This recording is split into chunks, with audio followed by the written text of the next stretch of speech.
에너지, 탄소, 그리고 전력망, 우리가 매일 쓰는 전기에 대해서 얼마나 제대로 알고 있을까요? 데이터를 통해 그 이면을 한번 깊숙이 들여다보겠습니다. 바로 시작하죠. 재생에너지를 늘리면 탄소는 줄어든다. 너무나 당연하게 들리는 말이죠. 그런데 말이죠. 이 전력 시스템의 현실이라는 게 생각보다 훨씬 더 복잡하더라고요. 과연 이 명제, 언제나 진실일까요? 오늘 그 답을 한번 같이 찾아보시죠. 네. 그래서 오늘은요, 우리가 흔히 하는 가정을 먼저 짚어보고요.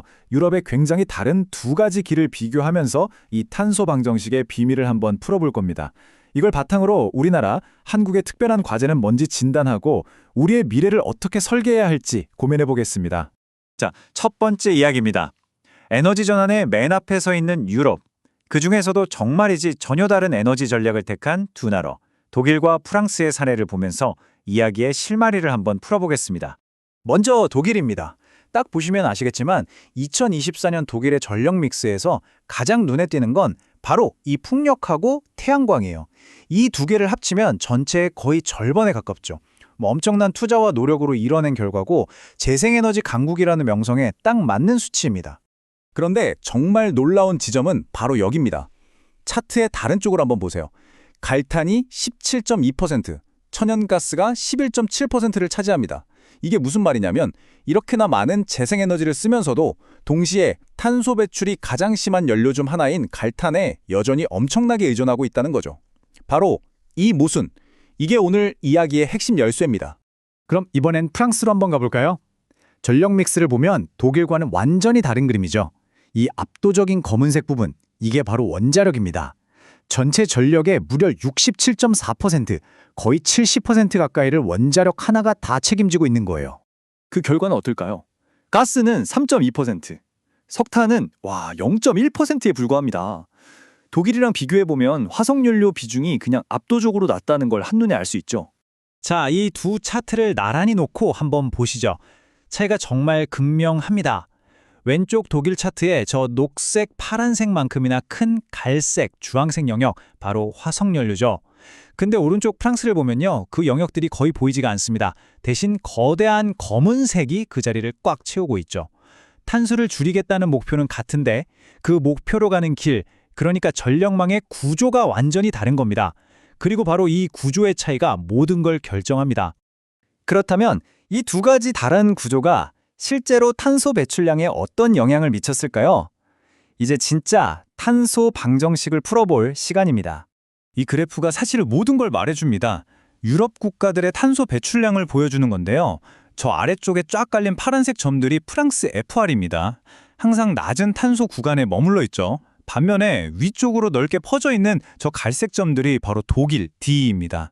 이 데이터는 아주 명확한 사실 하나를 보여줍니다. 재생에너지가 많다고 해서 반드시 탄소 배출이 적은 건 아니라는 거죠.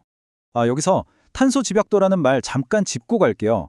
쉽게 말해서 전기를 1만큼 만들 때 이산화탄소가 얼마나 나오냐, 이걸 나타내는 지표거든요. 즉, 그 나라 전력망이 얼마나 깨끗한가를 보여주는 가장 직접적인 성적표라고 할 수 있습니다.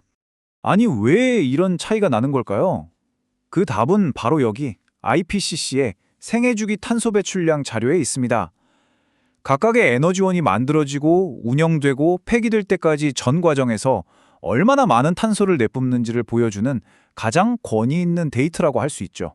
수치를 직접 한번 보세요. 석탄은 기가와트 시당 820톤, 가스는 490톤의 탄소를 배출합니다. 그런데 원자력은요? 단 3톤입니다. 석탄보다 무려 273배나 깨끗한 셈이죠. 바로 이 압도적인 숫자의 차이, 이게 독일과 프랑스의 운명을 가른 근본적인 원인입니다. 자, 이제 핵심이 명확해졌습니다. 진짜 저탄소 전력망을 만드는 건요, 단순히 재생에너지를 더하는 문제가 아닙니다. 24시간 안정적으로 전기를 공급하는 그 바탕, 이 기저전원을 무엇으로 구성하느냐, 즉 전력망의 구조를 어떻게 설계하느냐의 문제인 거죠. 그럼 이제 이 유럽의 사례를 바탕으로 우리 상황, 대한민국의 특별한 과제를 한번 살펴보겠습니다. 한국은 유럽과는 또 다른 아주 독특한 환경에 처해 있습니다. 이 지도를 보시면 바로 알 수 있는데요. 한국의 전력망은 주변 나라들과 연결되어 있지 않습니다. 우리는 사실상 거대한 전력섬이나 마찬가지예요. 이게 정말 중요한 포인트입니다. 유럽 국가들은 전기가 좀 부족하면 옆 나라에서 사오고 남으면 팔면서 전력망의 균형을 맞출 수 있어요. 하지만 우리는 그게 안 됩니다. 모든 수요와 공급을 우리 스스로 이 섬 안에서 다 해결해야 합니다. 그렇기 때문에 전력 공급의 안정성은 그 무엇보다도 중요할 수밖에 없습니다. 바로 이 지점에서 그 유명한 더 커브, 즉 오리곡선 문제가 생깁니다. 이 그래프가 뭐냐면요. 태양광 발전이 늘어날수록 해가 쨍쨍한 낮에는 전기가 남아도는데 해가 지는 저녁 시간에는 수요는 폭발하는데 공급은 뚝 끊기는 마치 오리배처럼 푹 꺼지는 현상을 말하는 겁니다. 자, 그럼 이 깊게 파인 계곡, 이걸 과연 누가 메워야 할까요? 바람이 안 불고 해가 졌을 때 이 엄청난 변동성을 안정적으로 받쳐줄 완충 전원이 없다면 어떻게 될까요? 독일처럼 다시 화석 연료를 찾을 수밖에 없습니다.